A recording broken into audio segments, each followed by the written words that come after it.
And thanks for your company this morning. To a very fast story, the government has made an early payment of a $709 million Eurobond, a move officials say strengthens the nation's fiscal credibility and ongoing economic recovery. In a statement released on Wednesday, the Ministry of Finance confirmed the payment was processed on December 30, ahead of its due date. Finance Minister Dr. Cassiel Ato Baah Forson described the settlement as a critical milestone in Ghana's debt management strategy. This latest payment brings the total Eurobond settlement for 2025 to approximately $1.4 billion. Earlier in the year, the government made two separate payments of $349.52 million each, consistent with the terms of its agreed debt restructuring program. The finance minister stated that the disciplined and transparent servicing of obligation is central to rebuilding investor confidence and reaffirming Ghana's standing as a reliable sovereign borrower.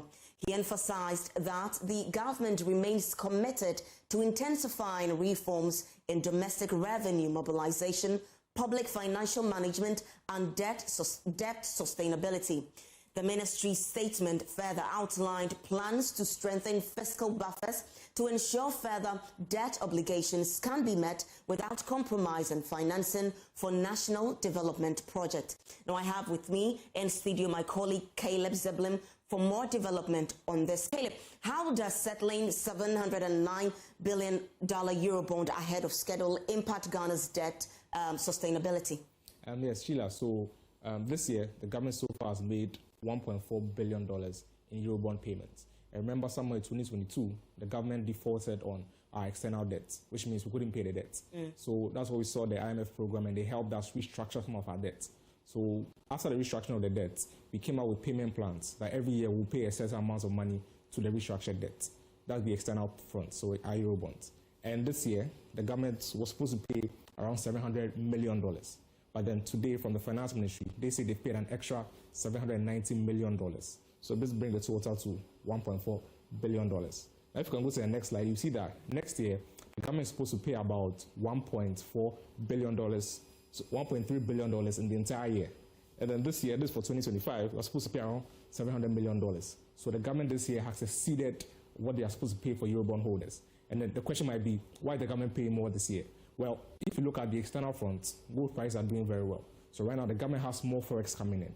And then because the government also did some strict fiscal responsibility measures, they've managed to make some savings on the domestic front. And remember, when you're paying your external debt, you take cedis, the central government or the Ministry of Finance will take cedis from revenue, go and put it with the Bank of Ghana, and the Bank of Ghana will convert that cedi to dollars and pay your external debts for you. But because now gold prices are very high, we have excess dollars with the Bank of Ghana, and because the finance ministry have done some savings, they've taken more cedis to the central bank, and because of the gold prices and all of that, we can pay our external debts before time. So which is why this year we are seeing that the finance ministry has paid more, and if you go to the next slide, in $790 million in the last day of the year, that's 31st December 2025. So instead of taking this payment to next year, where we are paying $1.3 billion, we've taken half of it this year. So next year, instead of $1.3 billion, the government will have to pay about $600 million, which means more savings for the government and then more debt management strategies going forward. Well, thank you very much, Caleb, for that information. Now, the Rapid Response Team of the Forestry Commission has arrested 28 Chinese nationals and 3 Ghanaians as they filed against reserve in the Ashanti region. 50% of the Apraprama Forest Reserve has already been. Says like previous invasions, the miners were found to have pitched camp in the forest under the pretext they have been granted a permit to conduct a reclamation exercise. Brought in by Juan Al-Hassan, the illegal miners were arrested in compartment 17 of the Apramprama Forest Reserve near the Obeng community of the Ashanti region. The 4 erected structures were immobilized. The Rapid Response Team, drawn from Bekwai, Nkwawie, Makranso and Dunkwao, was seized 1 pickup truck, 1 photon mini truck, 1 generator. The Forestry Commission says it's on high alert and wants those arrested to be prosecuted to serve as a deterrent to others.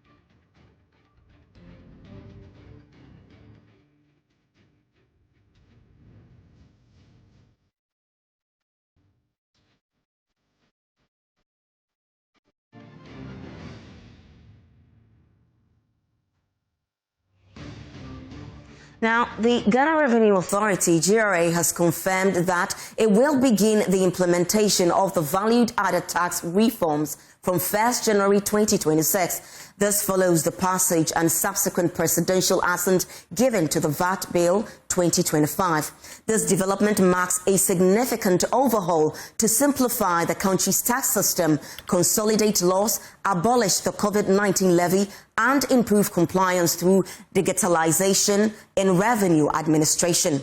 The law is also aiming for greater fairness and economic growth as the country makes progress to enhance domestic tax mobilization. The reform is part of the recommendations from the International Monetary Fund to reduce bureaucracies in tax collection. Key changes include unifying the flat rate system, reducing effective rates, allowing deduction of Gov't fund and NHIL as input tax, and boosting revenue efficiency. This will also include the deployment of digital channels like eVAT for accurate collection. Speaking to journalists on the new VAT Commissioner for the Domestic Tax Revenue Division, Dr. Martin Kobil explains that customers will now be required to pay 20% instead of 21.9% on their goods and services. Now, JoyNews Head of Research, Isaac Kofi Ajay, joins me via Zoom. Thanks for joining me, Isaac. Now, in real terms, how significant is this reduction for the average Ghanaian household? Hi, Sheila, can you hear me? I can hear you loud and clear. Yeah, in fact, just like you said, this new reform of the VAT rate is expected to reduce the effective VAT rate from 21% to about 20%. So essentially, if you do the math, consumers are expected to save close to about 2% or 1.9% in terms of how much they pay as effective VAT rates. If you look at the current VAT system that we have, which the current government has called it draconian and a bit, distorted, in the sense that there is an element of tax on tax where if you buy an item, worth about 100 cedis, what you are currently doing is that you're paying, NHIL 2.5%, COVID-19 1%, and then you pay Gov't fund of also 2.5%. This tax handle, in terms of how much has been deducted in terms of tax, is added to the original price of the product before a VAT of 15% is charged. Now, with this new reform, that approach is going to change. So the VAT of 15% will apply to the original product. If it's 100 cedis, it's 100 cedis. You don't add the tax component to that before that will be added. So from tomorrow, the expectation is that if you go to places like the mall, where VAT is very effective, if you buy any item worth about 100 cedis, previously you would have paid about 21 cedis in terms of 21 cedis, 90% in terms of VAT tax. But with this new reform, you pay about 20 cedis. So essentially, you save about 2 cedis or 1 cedi, 90% per every 100 cedis worth of good that you buy from tomorrow. Well, that's good news for us, Kofi. So do these VAT reforms have the potential to ease cost of living pressures, or is the impact likely to be marginal given the current economic conditions? Absolutely. 2 cedis on every 100 cedis worth of goods you buy is significant. And, a number of economists have actually complained about the cascading impacts in our VAT system. So essentially, for us to go through this whole process for a whole year trying to reform the VAT system shows that is significant. And in terms of businesses, for instance, this is not just to consumers. This VAT reform also applies to businesses. So the government's computation is that, well, with this new reforms, cost of doing business in Ghana is expected to go down by some 5%. And in terms of consumers, government is projecting that taking away the COVID-19 levy and also rationalizing, the NHIL and Gov't fund from the base of the VAT calculation is expected to put back about 3.7 billion Ghana cedis in the pockets of businesses and individuals. So essentially, if you look at the numbers, this is very significant. With the abolishing of the COVID-19 levy and reduced effective rates, can government, do you think, still meet its revenue target, or does this risk widening the fiscal gap? Well, this is a very important question and the big gamble that the government has taken. We should note that this particular government has done a number of, tax abolishments. For the first one we saw was the betting tax, and then also the e-levy, which cost the government about 3 billion cedis, right? If you look at the current reform that government wants to do, it is really going to affect government's, tax revenue collection or revenue mobilization in 2026. But government is really banging its hopes on compliance because they believe that the distortions that currently exist in the VAT system isn't ensuring compliance. And so once they are able to go through with this new reform, the level of compliance is expected to increase. Now let's go into the numbers. If you look at how much this will impact the revenue, according to estimations done by the Ghana Revenue Authority and figures presented to the IMF, the expectation is that the removal of the 19 levy and then also the folding of the NHIL as well as the Gov't fund levies from the VAT system is expected to cost the government some 5.3 billion cedis. So government, by doing this, is forgoing about 5.3 billion cedis. And if you look at the VAT, remember that we are not only looking at the rates. The raising of the VAT threshold from 200,000 Ghana cedis to about 750,000 Ghana cedis simply means that government is also ready to lose some monies there. The estimated cost for raising the threshold of VAT by that margin is around 219 million Ghana cedis. That's also very, very significant. But if you look at the figures that GRA or the government presented to the IMF, they believe that once they are able to do this, there's also going to be high level of compliance. And so they believe that compliance, for instance, will bring in, some significant amount of money. Improvements in compliance, the government believe, will bring in some 1.6 billion cedis. And we should also note that, this current VAT system will mean that there will be zero VAT on, mining, exploration, and also recognizance. That will be zero VAT. That's also expected to cost the government. But the government is banking its hopes on compliance, which they believe, if it's able to go up, could bring in some 1.6 billion cedis. And then also, we should also know that whilst government is, rationalizing the VAT system, is also removing import VAT exemptions for 347 products, from the ports and imported VAT exemption. That in itself is also expected to bring the government some 1.7 billion cedis. So you can see the net effect.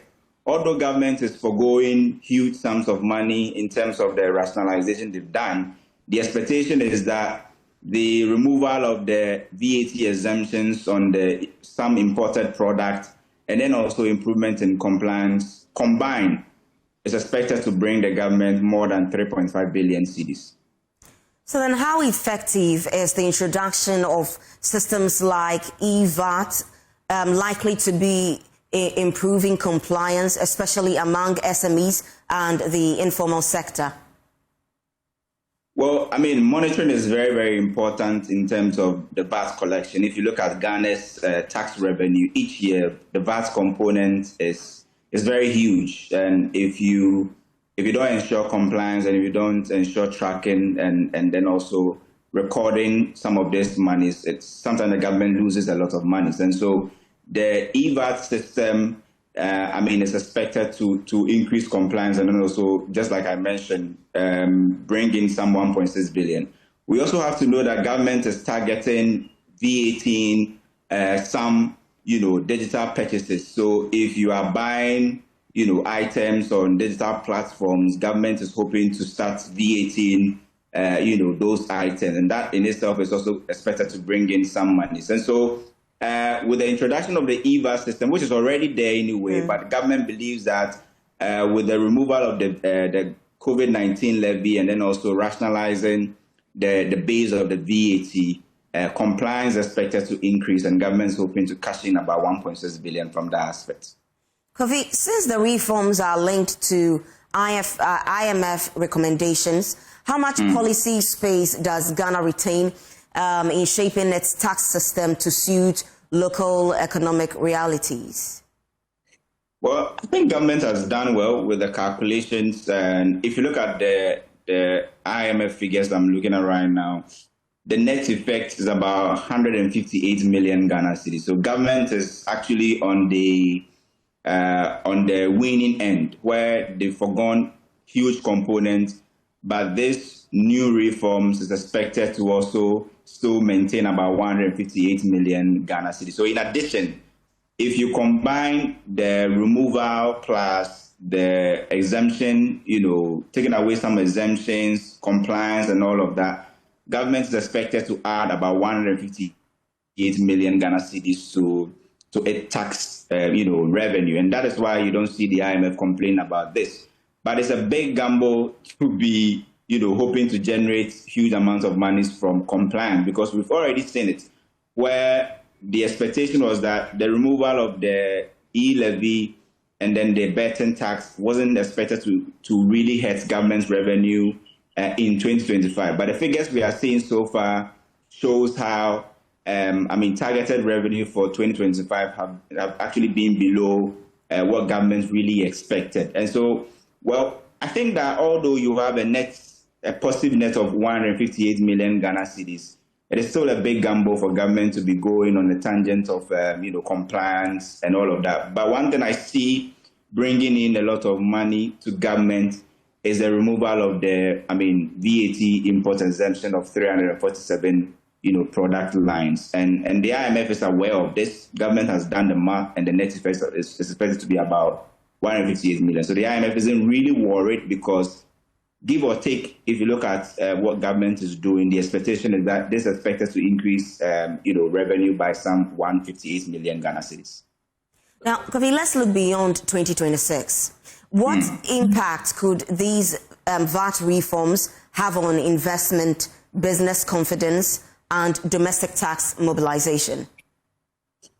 Well, so the government's expectation is that they want to make, the economy a business-friendly one.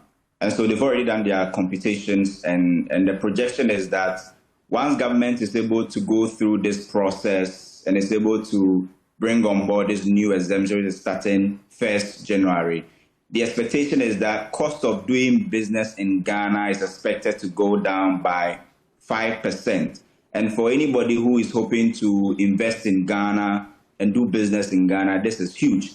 And for the mining sector, for instance, government's argument was that because VAT was being applied, the expectation was that we didn't have a lot of, big mining firms coming into the country to do,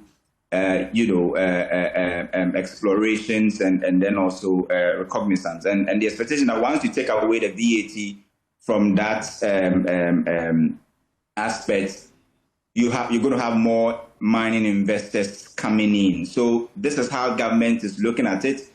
And for those who are hoping to possibly invest in Ghana, cost of doing business, according to government, is expected to go down by some 5%. And for anybody who is hoping to do business in Ghana, that's very significant. Well, thanks for joining us, Kofi. And that's Isaac Kofi, who is the head of research desk here at JoyNews. Now, let's go to Takoradi. Takoradi-bound drivers at the Kanishi bus terminal blame the shortage of buses and long commute times on terrible roads riddled with potholes, as well as heavy traffic congestion around the terminal, with many travelers still trying to get home in the final days of Christmas and the end of the year celebrations after spending most of the year in Accra. The pressure on transport services remains high.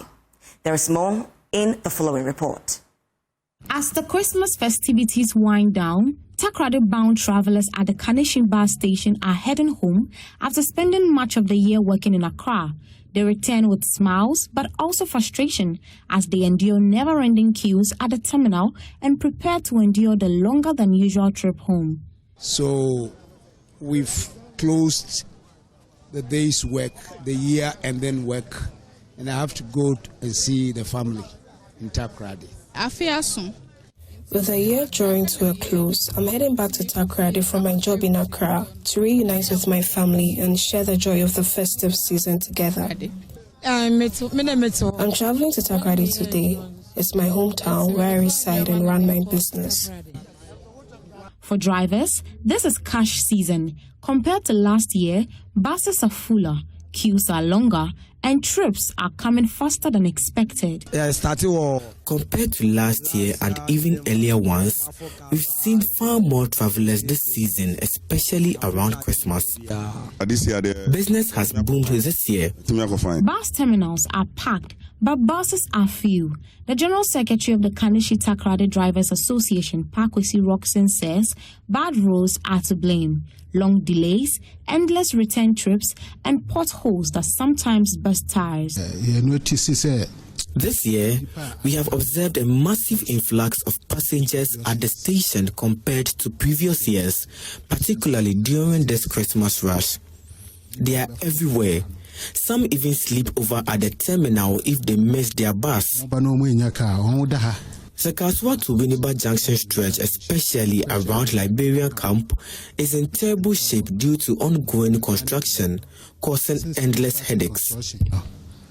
It has affected most of our buses, leading to frequent breakdowns on return trips. Several others are in the workshops right now for repairs. Without these poor roads, drivers could make multiple round trips daily, clearing the long queues and keeping things moving smoothly. So even as passengers rush home to family, the journey is slowed by broken roads and stalled buses. For Joy News, Evelyn Ampa and Mavis Kabuko's reports read to you. Now, for many Ghanaians, December is synonymous with Dirty December, a season of music, movement, and endless celebration. But beyond the parties and nightlife lies another side of December, a time of reflection, transition, and spiritual preparation. As the year draws to a close and a new one approaches, many believe their hopes, plans, and ambitions need spiritual backing, and that is exactly why they are seeking and what they are seeking. In their numbers, they are trooping into the Accra Sports Stadium, drawn by faith, expectation, and a desire to begin the new year on a spiritual footing. There is more in the following report. As we wrap up on the year 2025, troops of people are converging at the Accra Sports Stadium to give thanks unto the name of the Lord, to bless him for how far he has brought everyone. So today you see behind me a lot of excitement building up. Everyone is here. Some say to receive their prophecies, some to receive miracles. Some are here to also make sure that whatever they have on their expectation list is resolved before the next year. We spoke to some Ghanaians on grounds, and this is what they had to say. This year I'm expecting God to do a lot for me. That's I'm here. In fact, I'll even sleep here to the next day. So I'm expecting a lot. This year, blessings, long life and prosperity for all Ghanaians and across the world. I'm expecting to hear God more and to have a seeing eye. 2025 have been good to me. Yeah, that's why the beginning was not that all right, but the ending was full of celebration. And it's really collaborates with our team, unspeakable joy and great testimonies. We are feeling very good. You can see everybody celebrating. It's about Christ, you know. It's our Christ. And what are your expectations for today? Yeah, today we are waiting for the man of God. You know, today is going to be a great day. It's going to be miracles upon miracles, signs and wonders. So everybody's here. I'm here with my expectation. And I know before I will leave here, I'm going with my expectation. I'm expecting that the Lord God will bless everyone in Ghana so that we shall be more blessed than this year, the whole year that is going. Okay, my expectation is that God should rain His blessings and His favor upon us. We shouldn't be the same as we came here. In Jesus' name, amen. With praise, with worship and thanksgiving, many Ghanaians are coming here to make sure that they end the year well. Going into 2026, some are optimistic that the year is going to be good. For Joy News, Michelle Latte.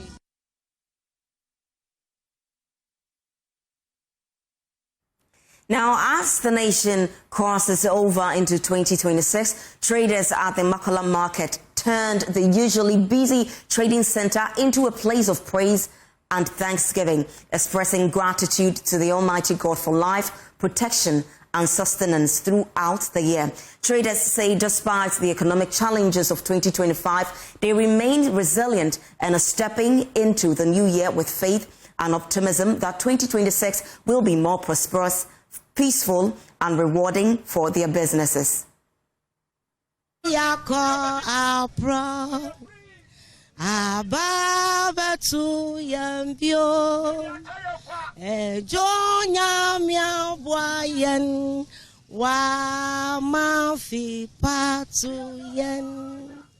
Afi siapa, afi komo tu yembio. Afi siapa, komo tu yembio. Afi siapa, komo tu yembio. God has added another year to our years. By the grace of God, everything is fine. Because people are in hospital. They put drip for their top. They are paying dollars. And because of grace, because of Jehovah, if I came where I sell myself, I'll thank God. Because of a greatness. So I know it's a miracle God. It's a miracle God. So I'm no fear about anything. I know that you do it. Because you have done some already. Mm-hmm. Yes, maybe the whole year couldn't go as planned for some of us. We hope the new year brings good tidings. And we should have, the Christmas cheer. No matter what, you are alive and there is hope. That's the most important thing. Let's be mindful of whatever we take into our system this Xmas. And then have control over our own health. That is all I would say. Afuwe ba, yesi afuwe nye. Afuwe mikacho senya. Nesi abeba. Mesa kacho sewo afuwe nyu last year na yesi we. Debi asane. Enti sa ma ba cho beto sen. 2050. Enti eye. Nyaku ponti eye. Afogbeke. Binu awo. Binu a nyawole. Omoyele. Kaemoke niyache egbelake.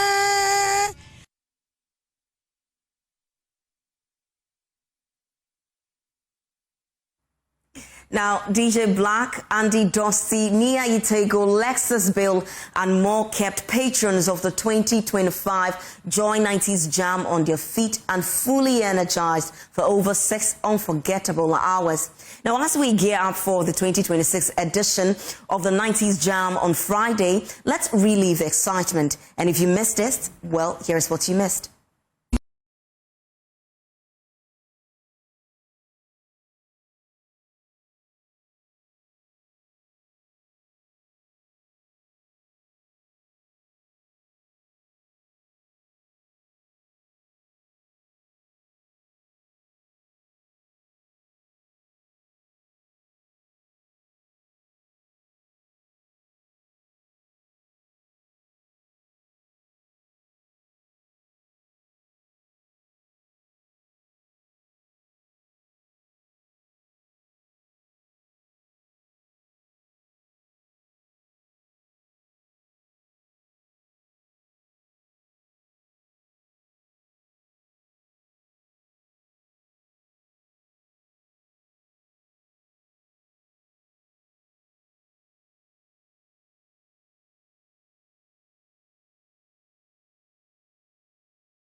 What's your name? Sadia. Come again? Sadia. Oh, are you having fun? Yeah, I am. Is this your favorite song from the 90s? One of them. What do you like about the 90s song? Awesome. It's a nice friend.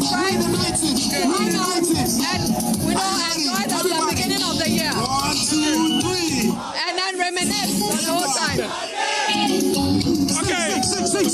Maniatina. Hi, what's your name? My name is Bryce. Tell me, are you having fun? I'm having excited fun. I'm enjoying myself. The 90s. The 90s.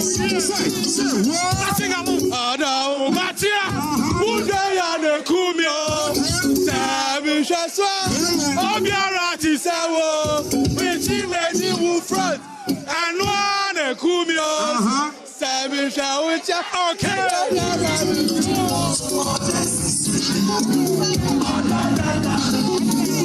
But she's having fun here. Two sisters marrying the crew. And then Eva Marie Eklu. She's a Generation Z. But her sister is beautiful. Z. But they are here having fun. So let's talk to them. Let's find out from them what it has been like for them here. Hi, Marilyn. How are you? Hi, I'm fine. Absolutely having great fun here. I can't even contain the fun. It's too much for me. So you need to de-stress. And this fun is healthy fun. Let's find out from Eva. Eva, Generation Z, enjoy 90s music. What's the like? I'm having fun. But I don't know most of the songs. But I'm going with the vibe. I'm just dancing, having a good time. You're loving it? But then, are you loving it? Oh yes, I'll do it again. A 10 over 10. A 10 over 10. Thank you. Thank you, Marilyn Eklu, and then Eva Marie Eklu as well. We're still reliving music back from the 90s, and you can see programs manager Adam 90 right now. Yeah, look at that, look at that, look at that, look at that, look at that. Yeah. It's all fun, you know, here at the Pleasant Gardens. Let's talk to her. Hello, Adam. Glad to see you. I can see you're having a lot of fun. I kid you now, we're jamming. Yeah. And you see all the people here, the crowd here, grooving to the music. Started at 8 p.m. Nobody's stopping. All of them still dancing. How excited are you to see this? I am excited. That's what we want. We just want to create the ambience and the platform for people to be happy and be excited and make merry. And I am just excited to see everybody happy, really. 90s, what was it like? Any memories you want to share with us? Any fun memories from the 90s? Back in school, when we used to have entertainment on Fridays. All right. And I remember those times there was a lot of the Mr. Bombastic. I love it. I'm waiting to hear it though. I'm sure they're living. When I say DJ, you say block. DJ. When I say DJ, you say block. DJ. Lexus Bill is here, the host of the Drive Time Show, on Joy. Let's talk to Lexus. Oh, he's having a good time, Lexus, tell me, what is the feeling like? Max, it's feeling so good. I mean, the feeling is amazing. You can tell it's a great party in here. Everybody's having fun. Aren't you having fun? I'm having a lot of fun. Too much fun. Absolutely. Yeah. Now that we have love, what are we going to do? Ghanaians had to wait one whole year for this party. And as always, we had to actually dot all the I's and cross the T's and make sure we pull off the biggest party of the year. It's the first party of the year, and obviously it's going to be the biggest of 2025.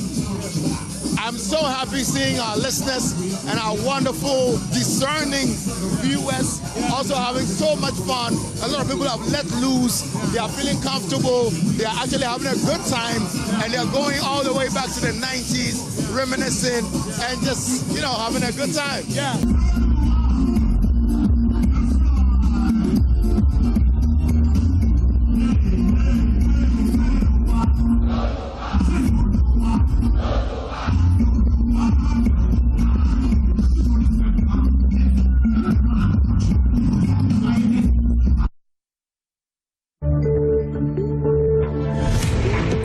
Wow, and time. That was the 90s Jam 2025 edition. Can't wait for this year. It's happening at Pleasant Gardens, Jolu, on the 2nd of January. On that note, we go for a quick break. When we come back, more news. Stay with us.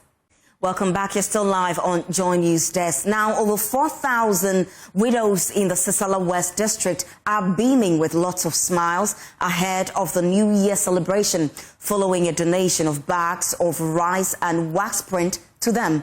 Deputy Minister for Communication, Digital Technology and Innovation, Mohammed Adam Sukpara, donated to each of the widows 1 bag of 5 kilogram rice and a half wax print, both value at 650,000 Ghana cedis. Adam Sukparu, in a brief remark before the donation, called for more support for widows and other less privileged persons in the society. JoyNews Upper West Regional Correspondent Rafiq Salam reports. According to the Deputy Minister for Communication, Digital Technology and Innovation, Mohammed Adam Sukparu, he initiated the whole project last year with the aim of giving support to widows from the length and breadth of the Sisala West constituency. Mohammed Sukparu revealed that he has a difficult upbringing. His mother was a widow, and he remembers the difficulties that she went through to bring him and his other siblings up. Growing up under the difficult circumstances has toughened and shaped him to understand the feelings of less privileged people in society, particularly widows. I'm a son of a widow. I know how my mother suffered in taking care of us. And so for me to become the member of parliament and also a deputy minister, if I turn my back at where I am coming from, it means that my future will not be good for me. And so, having been a son of a widow, I started this project since last year. No matter how small it is, we will try our possible best to bring all the widows in Sisala West together under one umbrella, so that at every point in time, we can be engaging them. With a day left for the celebration of the new year, the Sisala West Member of Parliament distributed among the 4,000 widows in the constituency 800 bags of rice and 1/2 piece of wax print valued at 650,000 Ghana cedis to enable them celebrate the new year. And very soon, by the grace of God, we'll be celebrating the new year. These are mothers and sisters who do not have anybody to look up to for the celebration of the new year.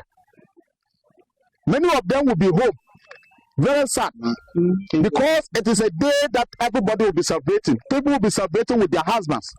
They do not have somebody they can also look up to and say that, this is my husband. Can you give me something to also go to the market and buy at least a 2 kilogram of rice to come and cook for the children? And so I decided to take it upon myself to marry all the 4,000 widows in my constituency. And so if you ask them who is their husband, they all point to me as their member of parliament. Because we didn't start it today, we started last year. And I told them that I have decided to marry them. And I am going to be there for them. I will always avail myself for them. Anytime they have any difficulties, they can run to me. The Sisala West legislature has more plans beneath his leaves for the 4,000 widows. And this is not going to be the end. We are going to extend the project. We will reach out to other people who are ready to support. It's no longer going to be limited to only the food and the clothing that you've seen here. We will ensure that we encourage persons who are willing to support to come to our aid.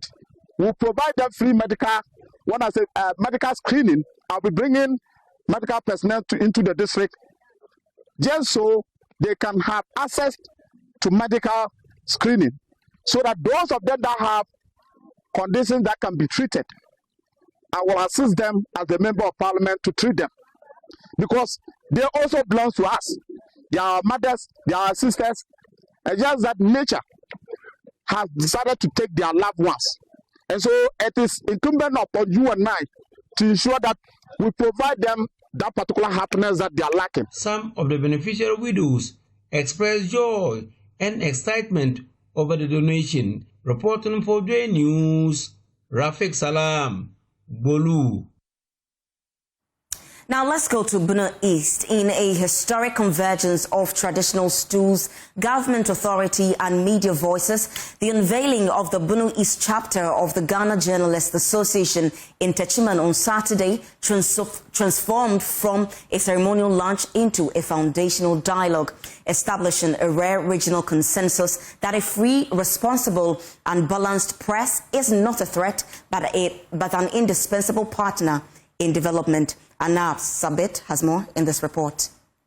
In Techiman today, history was made and powerful alliances were forged. The Bono East region now has its own branch of the Ghana Journalists Association, but the ceremony was about much more than an organizational launch. It became a profound conversation about power, responsibility and the future of storytelling in this dynamic region. They came from all sectors: traditional authority, government, security, politics and of course the media. This convergence at the unveiling of the Bono East chapter signaled one thing: recognition that how this region's stories told matters to everyone. Chief of Enyima and chairman of the occasion, Obrimpong Amiel Amponsem II, set the tone with this dual mandate to celebrate progress while offering constructive oversight, a call for journalism that builds nations.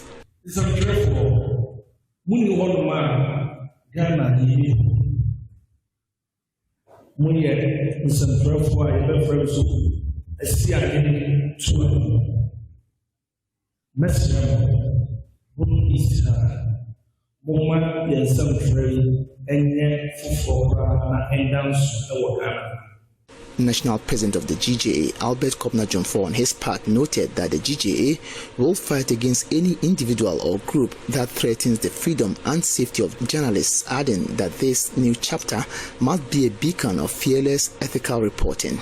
The Ghana Journalists Association will continue to defend press freedom, protect journalists, and engage state institutions to ensure that no journalist is intimidated, attacked, or silenced for doing responsible work in the public interest. The GJA president's strong message on press freedom found immediate resonance with the Bono East Regional Minister Oheneba Francis Oso-Antwi, noting that the government of President Mahama is committed to the safety of journalists, as such sees the media as essential partners in our development journey. We in government commit to being accessible, providing timely information, and ensuring no journalist is intimidated or attacked for their hard work, restoring press freedom, that is reclaiming Ghana's position as a leader in media independence in Africa. The chorus of commitment was universal, with parliamentarians promising partnership and the place guaranteeing protection. A rare consensus emerged: a free, responsible press serves everyone. We as members of Parliament and Parliament as an institution have pledged our support to the regional branch of the Ghana Journalists Association to support them to do the development, media and journalism we all are yearning for. The IGP, Teteyonu, has put certain measures in place to ensure attacks on journalists are strictly dealt with, to ensure that the journalists and the media are given the needed protection.